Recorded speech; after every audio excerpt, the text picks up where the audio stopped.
Je parlais avec une Iranienne tantôt qui me disait que les gens célébraient tellement en Iran les attaques d'Israël et des États-Unis que les prénoms comme celui de Netanyahou, je pense que c'est Benjamin, et Donald Trump sont populaires chez les nouveau-nés. Et, et ça faisait penser évidemment à un analyste au début qui disait c'est peut-être la première fois dans l'histoire de l'humanité qu'on voit des gens célébrer une attaque sur leur pays. Et ceux qui attaquent, il y a autant de critiques internes, parce qu'évidemment, le monde n'aime pas Trump. Ben, beaucoup de gens n'aiment pas Trump aux États-Unis.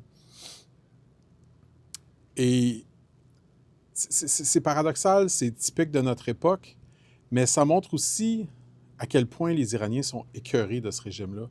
Parce que s'ils sont prêts à dire on est prêt à passer au travers de la guerre, un peu comme les Israéliens disent faut aller au bout pour se débarrasser de ce cancer-là, qui est cette espèce d'attitude iranienne de tirer sur tout qui bouge. Là. Puis on le voit d'ailleurs, dès qu'ils se sont fait attaquer, ils se sont mis à tirer sur tous leurs voisins.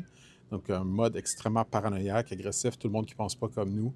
Et tout le monde qui ne pense pas comme nous me fait penser beaucoup au wokisme qui, lui, est très exprimé aux États-Unis, justement, dans la désapprobation.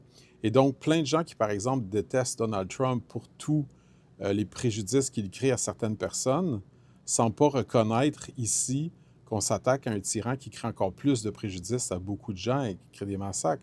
Depuis 1979, que tout le libéralisme en Iran se fait écraser au nom de l'unique religion qui a raison, tu sais.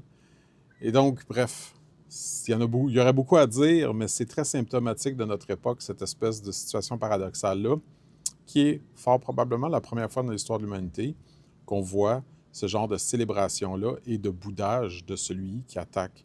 Je pense que certains peuples dans l'histoire ont pu célébrer certaines invasions se voyant libérés par la chose, et donc ça, c'est un peu compréhensible à certains égards, la réaction iranienne. Mais ce qui est intéressant, c'est de voir simultanément comment c'est boudé aux États-Unis. Et ça représente très bien notre époque. Probablement, comme je disais, notamment le wokisme.